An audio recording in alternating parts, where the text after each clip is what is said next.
Now let us look at what the Quran says about embryology. Oh, sorry, got the wrong thing.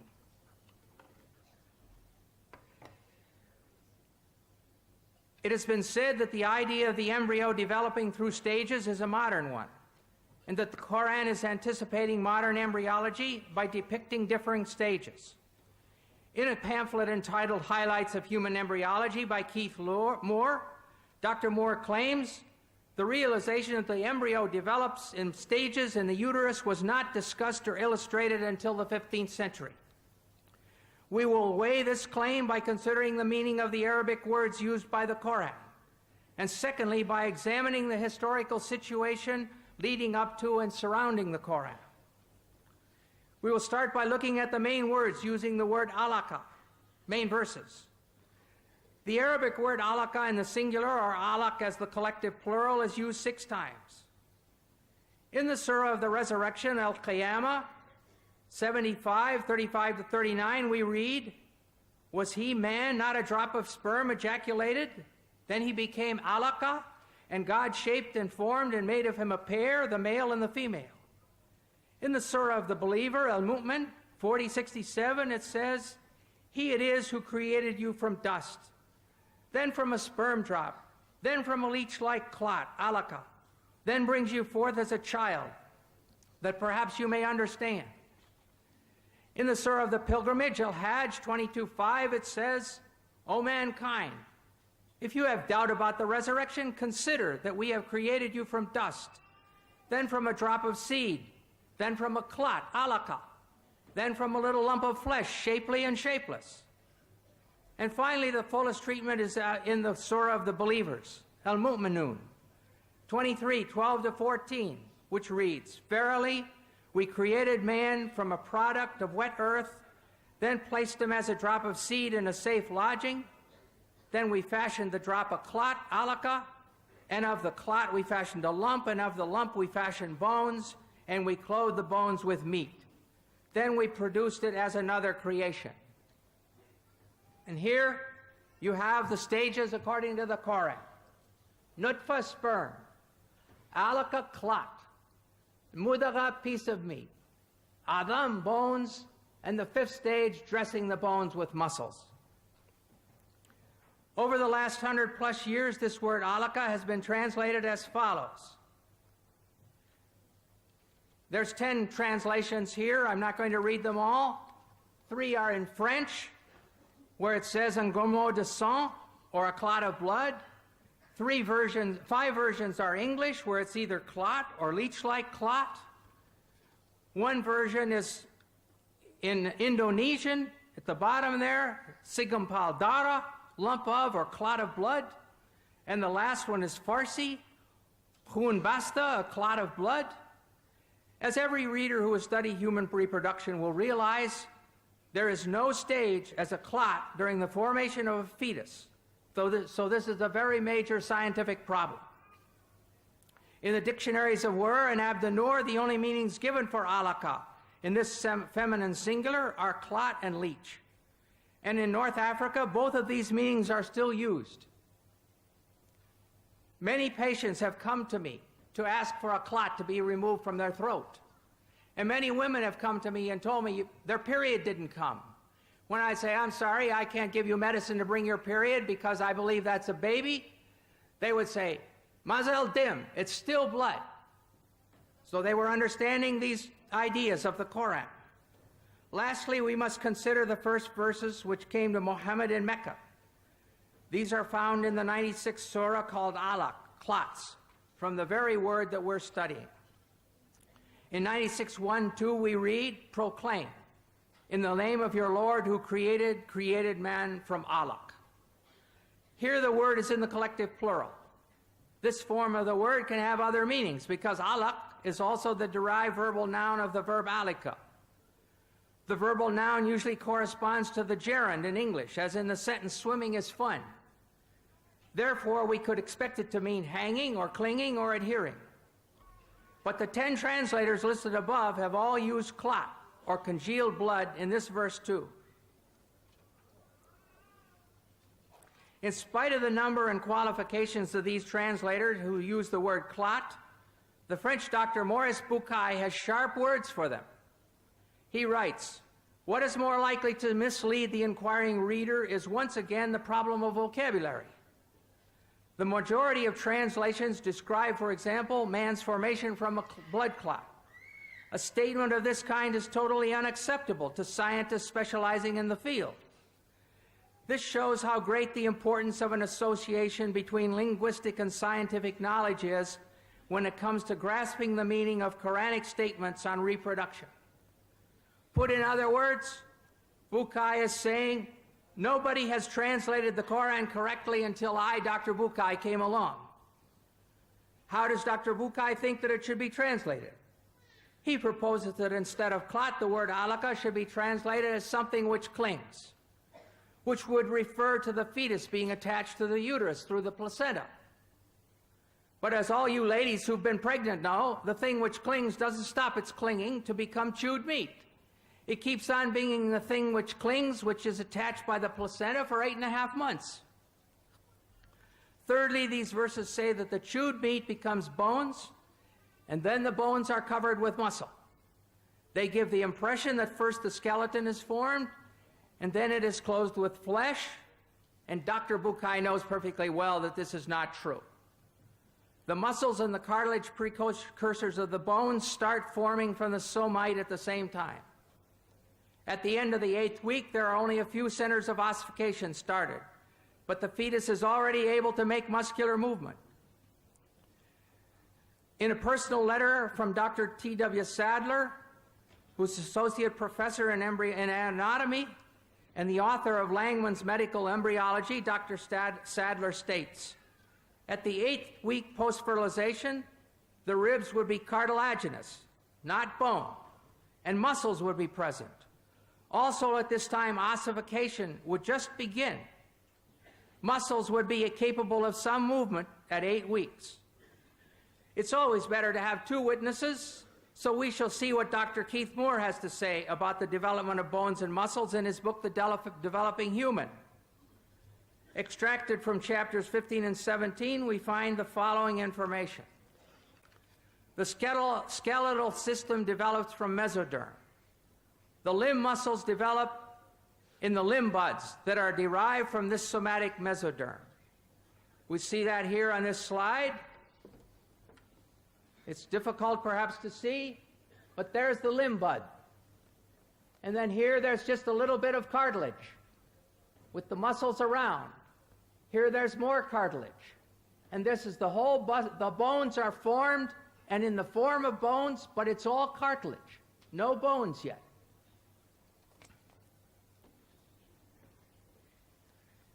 This second slide shows how it forms. Here's the cartilage. Now, just the bone looks like cartilage. And then it starts to have some calcium deposited. And then it starts to have ossification and bone formed.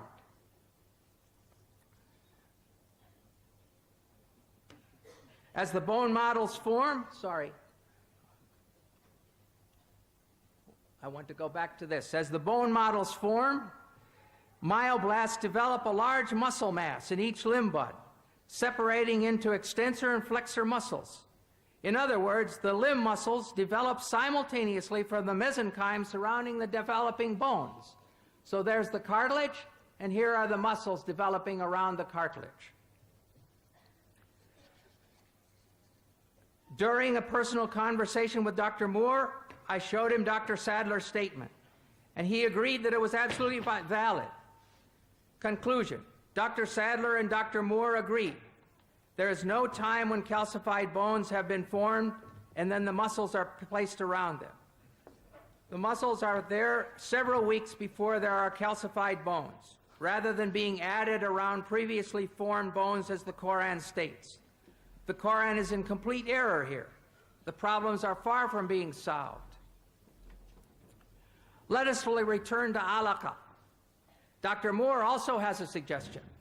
He says another verse in the Quran refers to the leech-like appearance and the chewed-like stages of human development. From this definition, Dr. Moore has gone ahead to propose that a 23-day embryo 3 millimeters long. That's 1/8 of an inch. I can hardly put my fingers that close together without touching.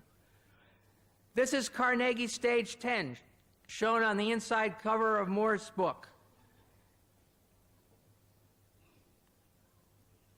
This is the beginning, and here's the sperm entering the egg. So that's stage 1. Comes down here to stage 6 in the 2nd week.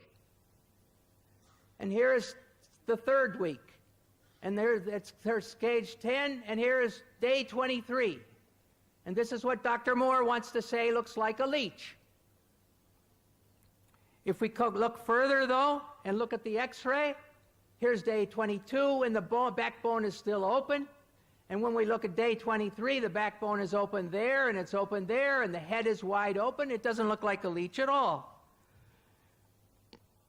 And if you keep on, and this is a diagram of it. The head is open, the rostral neuropore. And finally, this diagram shows there is the 20-day embryo. It's got a yolk sac, it's got an umbilicus. It doesn't look like a leech at all. The problem, the great problem with these new definitions for the word alaka is that no confirming examples have been provided from the Arabic used in the centuries surrounding the Hijra. The only way to establish the meaning of the word is by usage. The only way to establish whether the singular form alaka can mean a 3-millimeter embryo or the thing that clings is to bring sentences demonstrating this usage from the literature of the Arabs of Mecca and Medina close to the time of Muhammad, especially from the language of the Quraysh. This will not be an easy task, because much work has already been done on the clear Arabic of the Quraysh. The early Muslims understood intuitively the need to know exactly what the Quranic words mean, and for this reason they made comprehensive studies of their language and poetry. Hamza Boubacar, former rector of the main mosque in Paris, brought up this subject at a conference on the one God in Montpellier in 1985. He posed the question to the audience: has the comprehension of the text of the Quran known at the time of Muhammad remained stable? And his answer was, ancient poetry shows that it has. We can only conclude, if the verses which bring spiritual comfort and hope to Muslims have remained stable, then the scientific statements embedded in those verses must also be accepted as stable, unless new evidence can be brought forward. This is especially important since some of the verses say that this information is a sign. The Surah of the Believer, as we saw above, says, He it is who created you from dust, then from a sperm drop, then from a clot, alaka, that perhaps you may understand. And in the Surah of the Pilgrimage, he said, O mankind, if you have doubt about the resurrection, consider. Therefore, the question must be asked. If it was a clear sign to the men and women of Mecca and Medina, what did they understand from the word alaka, which would lead them to faith in the resurrection? The answer. We are going to examine the historical situation leading up to the time of Muhammad to see what Muhammad and his people believed about embryology. We will start with Hippocrates. According to the best evidence, he was born on the Greek island of Kos in 460 BC. And he has stages. His stages are as follows.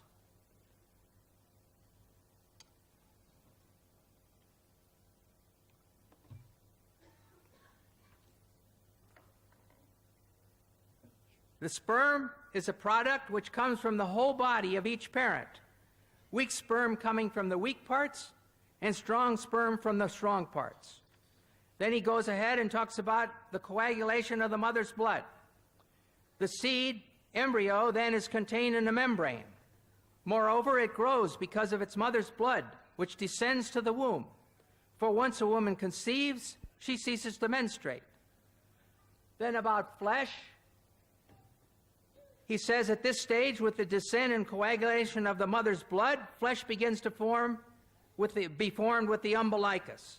And lastly, bones, he says, as the flesh grows, it is formed into distinct members by breath. The bones grow hard and send out branches like a tree. Next, we will look at Aristotle. In his book on the generation of animals, sometime about 350 BC, he gives his stages of embryology. And he talks about first semen and menstrual blood, or catamenia. In this section, Aristotle speaks of the male semen as being in a pure state. It follows that what the female would contribute to the semen of the male would be material for the semen to work on. In other words, the semen clots the menstrual blood. Then he goes to flesh. He says nature forms this from the purest material, the flesh. And from the residue thereof it forms bones. And lastly, around the flesh, around the bones, and attached to them by thin fibrous bands, grow the fleshly parts. Clearly, the Qur'an follows this exactly. Sperm clotting the menstrual blood, which forms meat, then the bones are formed, and lastly, around about the bones, grow the fleshly parts. Next, we will consider Indian medicine. The opinion of Charaka in 123 AD and Susruta is that both the male and female contributed seed. The secretion of the male is called the sukra, semen. The secretion of the woman is called artava, or sanita, blood, and it is derived from the blood by way of food, by way of blood.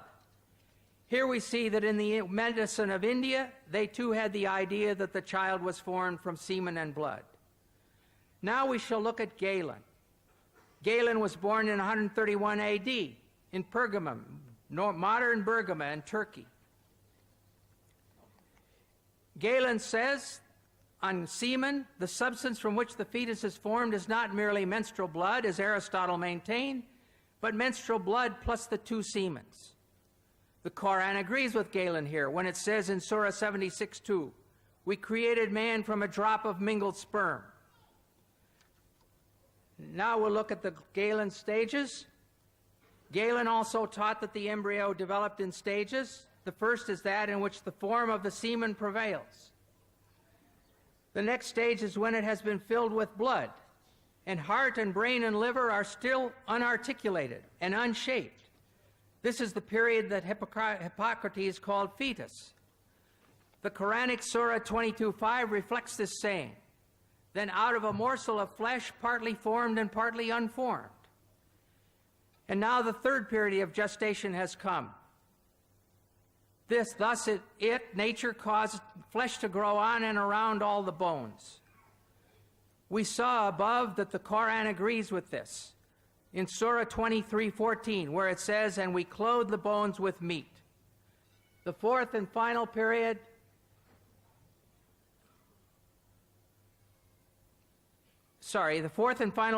is at the stage when all the parts in the limbs have been differentiated.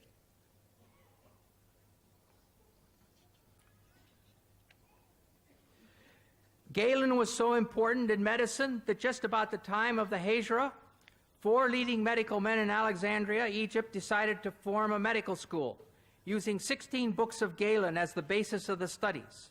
This continued up to and including the 13th century. We must now ask ourselves, what was the political, economic, and medical situation in Arabia at the time of Muhammad? From the Hadramaut in Yemen, the caravans of the spice trade passed north through Mecca and Medina and then reached into all of Europe. In North Arabia, in about 500 AD, the Ghassanids took over, and by 528, they controlled the Syrian desert over to the outskirts of Medina. Syriac, a form of Aramaic related to Arabic, was their official language. As early as 463, the Jews translated the Torah and Old Testament from Hebrew into Syriac. The British Museum has a copy. This made it available to the Ghassan, who were Christians, and to the Jewish tribes in Arabia.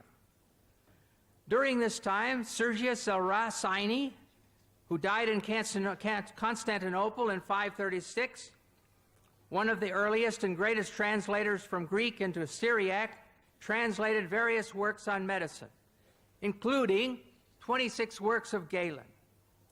This made them available in the kingdom of Khosrow I in Persia and to the Ghassan tribe whose influence extended to the outskirts of Medina.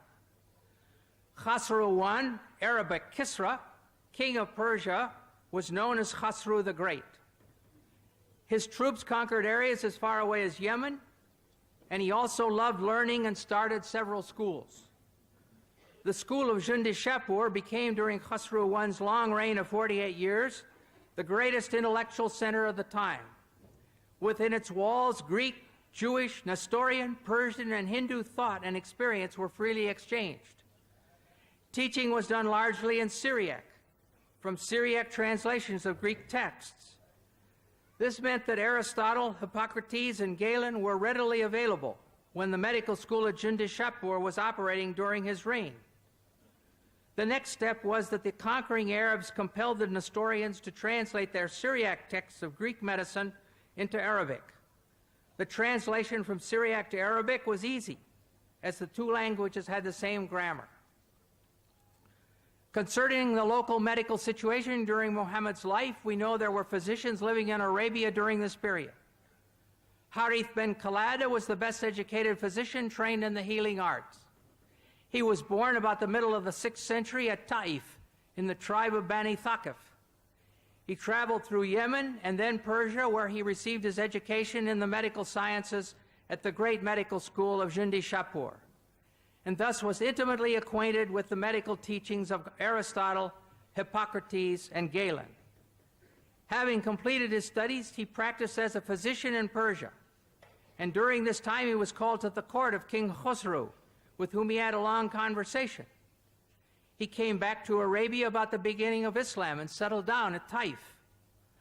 While there, Abu al-Khair, a king of Yemen, came to see him in connection with a certain disease, and on being cured, rewarded him with much money and a slave girl. Though Harith ben Khalada did not write any book on medicine, his views on many medical problems are preserved in his conversation with Khosrow. About the eye, he says that it is constituted of fat, which is the white part.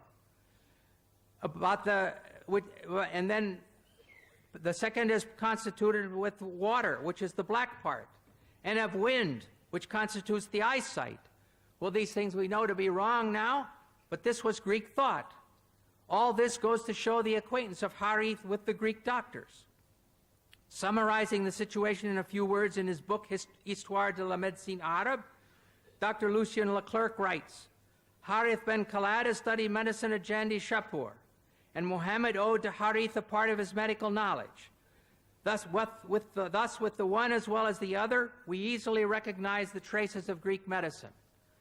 Sometimes Muhammad treated the sick, but in the difficult cases, he would send the patients to Harith. Another educated person around Muhammad was Nadir bin Harith. Not related to the doctor, he was a Qurayshite and cousin of Muhammad, and had also visited the court of Khosrow. He had learned Persian and music, which he introduced among the Quraysh at Mecca. However, he was not sympathetic to Muhammad, mocking some of the stories in the Quran. Muhammad never forgave him for this, and when he was taken prisoner at the Battle of Badr, he caused him to be put to death. In summary, we see that 1, Arabs living in Mecca and Medina in 600 had political and economic relations with people from Ethiopia, Yemen, Persia, and Byzantine. A cousin of Muhammad knew Persian well enough to do his musical studies in it. 3, the Ghassan tribe, which ruled the Syrian desert over to the gates of Medina, used Syriac, one of the main languages used to teach medicine in Jundi-Shapur, as their official language. An ill king of Yemen came to Taif to consult the physician Harith ben Khalada, who had been trained where? At Jundi-Shapur, the best medical school in that world, and to whom Muhammad sometimes sent patients. 5, during Muhammad's lifetime, a new medical school was established in Alexandria, using the 16 books of Galen as their texts. This all shows that there was ample opportunity for Muhammad and the people around him to have heard of the embryological theories of Aristotle, Hippocrates, and Galen when they went to seek treatment from Harith ben Khalada and other local doctors. Thus, when the Quran says in the late Meccan Surah of the Believer, 40:67, He it is who created you from dust, then from a sperm drop, then from a leech-like clot, that perhaps you may understand, And then in the Surah of the Pilgrimage, O mankind, if you have doubt about the resurrection, consider what we have created, that we have created you from dust. It is correct for us to ask again, what were they to understand? What were they to consider? And here are the Quranic stages again. Nutfa, sperm. Alaka, clot. Mudagha, piece of meat. Adam, bones. And 5, dressing the bones with muscles. The answer is very clear. They were understanding and considering that which was common knowledge, the embryological stages as taught by the Greek physicians. I don't mean that Muhammad's listeners all knew the names of the Greek physicians, but they knew the embryological stages of the Greek physicians. They believed that the male sperm mixed with the female menstrual blood to cause it to clot, and this became the baby. 2, they believed there was a time when the fetus was formed and unformed. 3, they believed the bones formed first and then were covered with muscle. Allah was using that common knowledge as a sign encouraging the listeners and readers to turn to Him. The trouble is that this common knowledge was and is not true. Arab physicians after Muhammad. We must now look at 2 well-known physicians from the period after Muhammad. Obviously, they had no effect on the Quran, but they demonstrated that faith in the embryological ideas of Aristotle, Hippocrates, and Galen continued among the Arabs right up to the 1600s. If the correct translation of alaka is leech-like substance, as modern Muslims like Shabir Ali claim, there is no place where these post-Quranic doctors said so. In fact, it's just the opposite. The ideas of these Greek physicians were being used to explain the Quran, and the Quran was quoted to enlighten the meaning of the Greek physicians.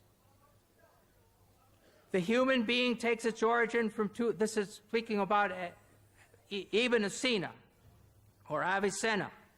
The human being takes its origin from 2 things. The male sperm, which plays the part of factor. The female sperm, first part of the menstrual blood, which provides the matter. Thus we see that Ibn Sina gave the female semen exactly the same role that Aristotle had assigned to the menstrual blood. It is difficult to overstate the importance of Ibn Sina as a scientific and philosophical authority for the pre-modern Europeans. Then we're going to look at Ibn Qayyim al-Jawziyah. Ibn Qayyim took full advantage of the agreement between Quranic revelation and Greek medicine. This is not very clear, probably, but the Hippocrates is in purplish, and the Quran is in bold type, green, and the Hadith is in purple, and commentaries are in red, and his own thoughts in sort of a blue-green. So it starts out, he says, Hippocrates said in the 3rd chapter of Kitab al-Jinnah, al-Ajinnah, the semen is contained in a membrane, and it grows because of the blood of its mother, which descends to the womb. Some membranes are formed at the beginning, others after the 2nd month, and others in the 3rd month. And this phrase about the blood descending to the womb, we saw it when we looked at Hippocrates' slide. That is why God said, here the Quran is mentioned, He creates you in the womb of your mothers, by one formation after another in 3 darknesses. That's Quran 39:6. Then He gives His own ideas. Since each of these membranes has its own darkness, when God mentioned the stages of creation and transformation from one state to another, He also mentioned the darknesses of the membranes. Most commentators explain, and here are the words of the commentators, it is the darkness of the belly, and the darkness of the womb, and the darkness of the placenta. In a second example, we read, Hippocrates said, the mouth opens up spontaneously, and the nose and ears are formed from the flesh. The ears are opened, and the eyes, which are filled with a clear liquid. The prophet used to say, I worship Him who made my face and formed it and opened my hearing and eyesight, and so forth. Here we look at Hippocrates again, and there in the 2nd stage is the same thing we just read. Ibn Qayyim is quoting Hippocrates and speaks of the mother's blood descends around the membrane. He could do this, as we have seen, because the educated people of Muhammad's time were familiar with Greek medicine. However, what is important for us here today to realize is that there is no place where the Quran corrected Greek medicine. There is no place where Ibn Qayyim was shouting, "Hey, you guys, you've got this all wrong. The correct meaning of alaka is that which clings or leech-like substance." On the contrary, Ibn Qayyim was demonstrating the agreement between the Quran and the Greek medicine, their agreement in error. A final witness is the commentary of Baidawi in 1200 AD. Here we have the commentary, we have the Quran here, and we have his commentary, and here it's been translated, and he says, then from alaka, a piece of solid blood is his explanation of alaka. Alaka is underlined, that's from the Quran. And here's his explanation, a piece of solid blood. Then he goes on, then from a piece of meat from the Quran. A piece of meat originally as much as can be chewed, and so forth.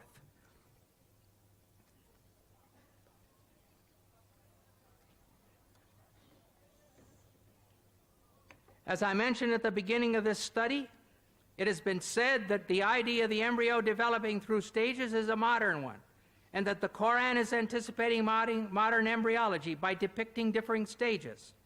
Yet we have seen that Aristotle, Hippocrates, the Indians, and Galen have all discussed the stages of embryological development during the 1,000 years before the Quran. And after the coming of the Quran, the account of the different stages, as described by the Quran and the Greek doctors, was carried on in the teachings of Avicenna and Ibn Qayyim, and is essentially the same as that taught by Galen and those preceding him. Concerning the bone stage, it's clear, as Dr. Moore demonstrated so capably in his textbook, that muscles start forming from the somites at the same time as the cartilage models of the bones. There's no bone stage where there's a skeleton sitting here and then the muscles are plastered around it. It's equally clear that alaka in the Quran means clot, and that the Quraysh who heard Muhammad speaking understood him to be referring to the menstrual blood as the female contribution to the developing baby. Therefore, we can conclude that during all these years, the Quranic verses on embryology, saying that man is created from a drop of sperm which becomes a clot, were in perfect accord with the science of the 1st century of the Hijra, of the time of the Quran. But when compared with the modern science of the 20th century, Hippocrates is in error, Aristotle is in error, Galen is in error, and the Quran is in error. They are all in serious error. In the field of embryology, Dr. William Campbell spent approximately half of his talk on that. Time will not permit me to reply to every small thing which are illogical. I'll just give a brief reply, which will be satisfactory, inshallah. And for more details, you can refer to my video cassette, Quran Modern Science, and my other cassettes on Quran and Medical Science. There were a group of Arabs who collected the data dealing in the Quran about embryology and the hadiths dealing with embryology, and they presented it to Professor Keith Moore, who was the chairman and the head of the Department of Anatomy in the University of Toronto in Canada. And at present, he is one of the leading scientists in the field of embryology. After reading the various translations of the Quran, he was asked to comment, and he said, most of the verses of the Quran and the Hadith are in perfect conformity with modern embryology. But there are a few verses which I cannot say that they are right. Neither can I say that they are wrong, because I myself don't know about it. And two such verses were the first two verses of the Quran to be revealed from Surah Iqra or Surah Alaq, chapter 96, verse number 1 and 2, which says, Iqra bismi rabbika alladhi khalaq. Khalaqal insana min alaq. Read, recite, or proclaim in the name of thy Lord, who created the human beings from something which clings, a leech-like substance. Regarding Dr. William Campbell's statement that to analyze the meaning of a word, you have to see what was the meaning at that time when it was revealed, at that time when the book was written. And he rightly said that to analyze the meaning, you have to analyze the meaning at the time it was revealed and to the people who it was meant for. As far as this statement of his is concerned, regarding the Bible, I do agree with it totally, because the Bible was only meant for the children of Israel for that time. It's mentioned in the Gospel of Matthew, chapter number 10, verse number 5 and 6. Jesus Christ, peace be upon him, tells his disciples, go ye not in the way of the Gentiles. Who are the Gentiles? The non-Jews, the Hindus, the Muslims. But rather go to the lost sheep of the house of Israel. Jesus Christ, peace be upon him, said in the Gospel of Matthew, chapter number 15, verse number 24, I am not sent but to the lost sheep of the house of Israel. So Jesus Christ and the Bible were only meant for the children of Israel. Since it was meant for them, to analyze the Bible, you have to use the meaning of the word which was utilized at that time. But the Quran was not meant only for the Arabs of that time. Quran is not meant only for the Muslims. The Quran is meant for the whole of humanity. And it is meant to be for eternity. Quran says in Surah Ibrahim, chapter 14, verse 52, in Surah Baqarah, chapter number 2, verse 185, and Surah Zumar, chapter 39, verse 41, that the Quran is meant for the whole of humankind. And Prophet Muhammad, peace be upon him, was not sent only for the Muslims or the Arabs. Allah says in the Quran, in Surah Anbiya, chapter number 21, verse number 107, وَمَا أَرْسَلْنَاكَ إِلَّا رَحْمَةً لِلْعَالَمِينَ, that we have sent thee as a mercy, as a guidance to the whole of humankind.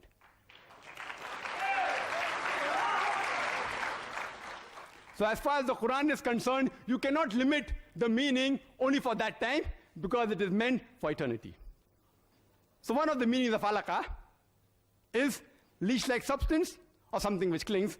So Professor Keith Moore said, I do not know whether the early stage of embryo looks like a leech. And he went in his laboratory and he analyzed the early stage of an embryo under a microscope and compared it with the photograph of a leech, and he was astonished at the striking resemblance.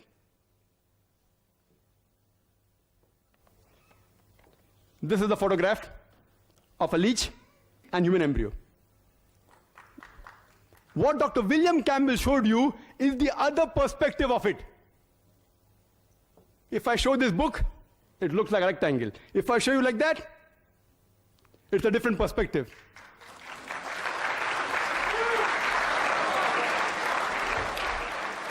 That diagram is given in the book. The diagram which you show on the slide is given there, and I'll deal with it inshallah. Professor Keith Moore, after about 80 questions were asked to him, he said, if you would have asked me these 80 questions 30 years ago, I would not be able to answer more than 50%, because embryology has developed recently in the past 30 years. He said this in the 80s. Now, do we believe in Dr. Keith Moore, whose statement is available outside in the foyer? If video cassettes are available, this is the truth, annawul haq, recorded statement. So will you believe Dr. William Campbell's personal conversation with Professor Keith Moore? Or the one mentioned in this book, with Islamic edition, as well as the photograph that I've shown to you. And in the video cassette available outside, you can see it. He makes those statements. So you have to choose which is more logical. Personal discussion with Dr. William Campbell, or his statement on video, like how Dr. William Campbell showed my video. 100% proof what I said. Moon is reflected light. I'll come to it later on. And whatever additional information he got from Quran and Hadith, it was incorporated later into this book, The Developing Human, the 3rd edition. And this book got an award for the best medical book written by a single author in that year. This is the Islamic edition that was put forward by Sheikh Abdul Majid Zindani and certified by Keith Moore himself. The Quran says in Surah Mu'minun, chapter 23, verse number 13, and Surah Hajj, chapter 22, verse number 5, and no less than 11 different places in the Quran that the human beings have been made from a nutfa, a minute quantity of liquid. Like a trickle that's remaining in the cup, nutfa in Arabic, a very small quantity. Today we have come to know in one seminal emission, in which there are several millions of sperm, only one is required to fertilize the ovum. The Quran refers as nutfa. Quran says in Surah Sajda, chapter 32, verse number 8, we have created the human beings from solala. That means the best part of a whole. The one sperm which fertilizes the ova, out of the millions of sperm, the Quran refers to as sulala, best part of the whole.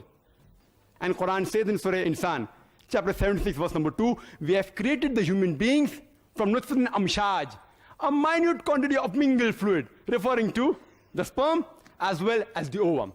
Both are required for the fertilization. The Quran describes the various embryological stages in great detail, of which the slides was shown to you by Dr. William Campbell. He helped me to complete this topic. It's mentioned in Surah Mu'minun, chapter 23, verse number 12 to 14. The translation is that we have created the human beings from a nutfa, a minute quantity of liquid, then placed it in a qarar-e-makin, a place of security.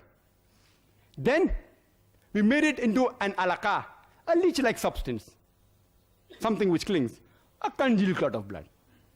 Then we made that alaqa into a mudga, a chewed-like lump. Then we made the mudga into idama, bones. Then clothed the bones with lahm, flesh. Then we made it a new creature. Blessed be Allah, who's the best to create. These three verses of the Quran speak about the various embryological stages in great detail.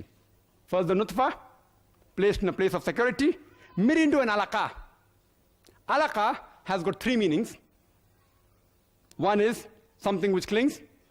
And we know that in the initial stages, the embryo clings to the uterine wall and continues clinging till the end. Point number 2, that it also means a leech-like substance. And as I discussed earlier, the embryo in the initial stages does look like a leech.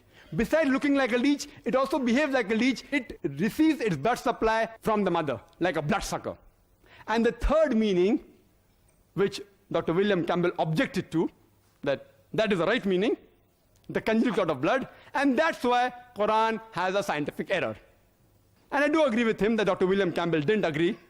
He said, how can it mean a congealed clot of blood? Because this is the case, and the Quran is wrong.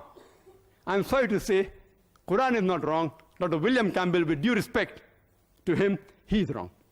Because today, after advancement of embryology, even Dr. Keith Moore, he says that in the initial stages, the embryo, besides looking like a leech, also looks like a congealed clot of blood.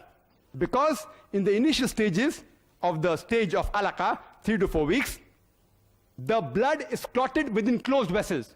And Dr. William Campbell made it easy for me. He showed you a slide.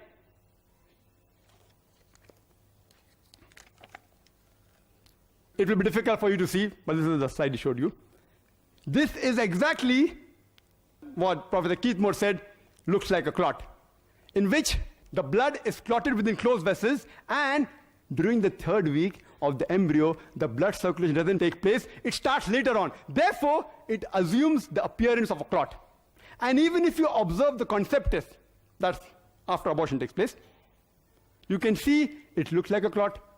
Only one line answer is sufficient to answer all the allegations of Dr. William Campbell, is that the stages of the Quran, while it describes the embryological stages, is only based on appearance.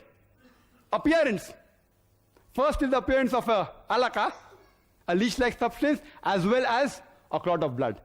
And Dr. William Campbell rightly said that some ladies come and ask, please remove the clot. It does look like a clot.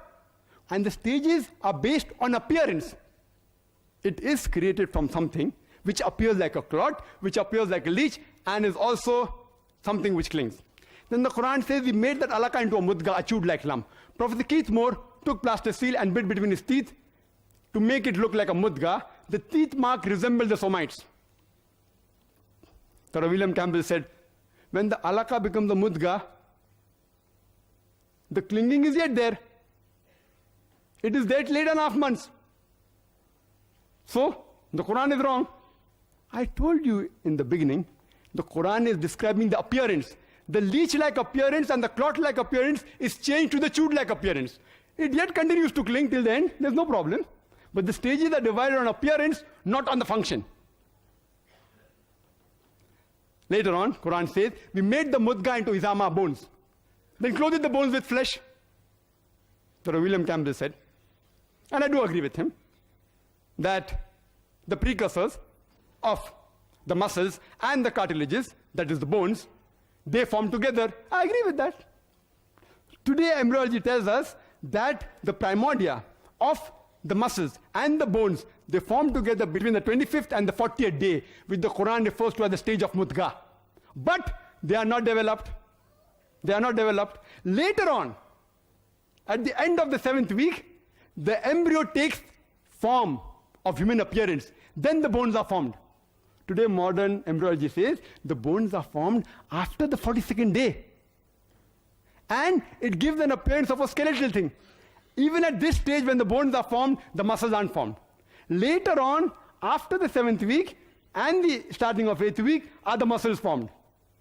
So Quran is perfect in describing first alaqa, then mudghah, then izaman, then clothed with flesh. And when they form, the description is perfect.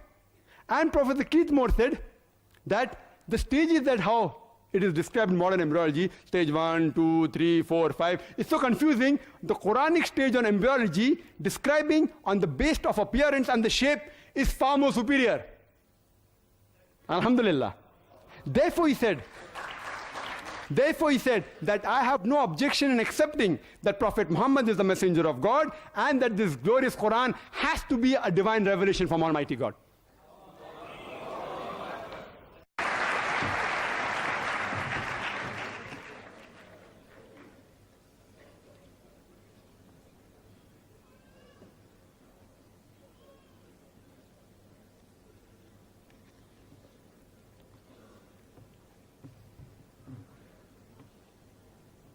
Well, Dr. Naik has brought up some real problems.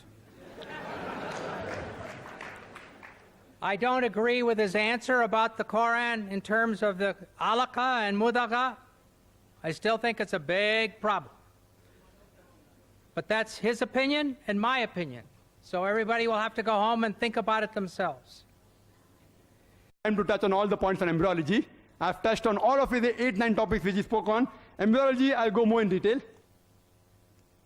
The points he raised in embryology, besides the one I clarified in my talk, he said that the stages of development were mentioned by Hippocrates and by Galen, and he showed the various slides. The point to be noted, just because someone says some things which are matching with the Quran, that doesn't mean that Quran has been copied from that. Suppose I make a statement, if I make a statement which is correct, which was said by somebody else earlier, that doesn't mean I've copied. It may be, it may not be. To use the conflict approach to the Quran, yes, he copied. Okay, fine. But let's analyze. The Quran doesn't take the things which were wrong from Hippocrates. If you would have copied, you would have copied everything. It is logical. Unless he's a scientist, okay, this is correct. Oh, this is wrong. I won't copy that. This is correct, I'll copy that. All the stages of Hippocrates and Galen is not the same as the Quran. Hippocrates and Galen doesn't speak about leech-like substance. They don't speak about mudghah at all. Where do they speak? Hippocrates and Galen at that time they said that even the women have got semen. Who says that? Even the Bible says that. If you read in the Bible, it mentions in Leviticus chapter number 12, verse number 1 to 2, that women give out seed. So actually Bible is copying from Hippocrates. And Bible says in Job, chapter number 10, verse number 9 and 10, that we have made the human being from clay, like poured out milk and curdled cheese. Poured out milk and curdled cheese is exact plagiarization from Hippocrates. Why plagiarization? Because surely that's not the word of God. That portion is unscientific. It was said by Hippocrates and Galen, the Greeks, that human beings are created like curdled cheese. And Bible copies that exactly. But Quran, alhamdulillah, as if you analyze and read the books of embryology, even of Dr. Keith Moore, he said that Hippocrates and the other people like Galen, etc., they did give a lot of things to embryology initially, as well as Aristotle. Many were right, many were wrong. And further he goes to say, in the Middle Ages, or at the time of the Arabs, the Quran speaks about something additional. If it was exactly copied, why would Dr. Keith Moore in his book give due credit to the Quran? He even gives due credit to Aristotle, to Hippocrates, but mentions there, many were wrong. that he doesn't mention with the Quran. That is enough proof that Quran wasn't copied from the Greek time. Regarding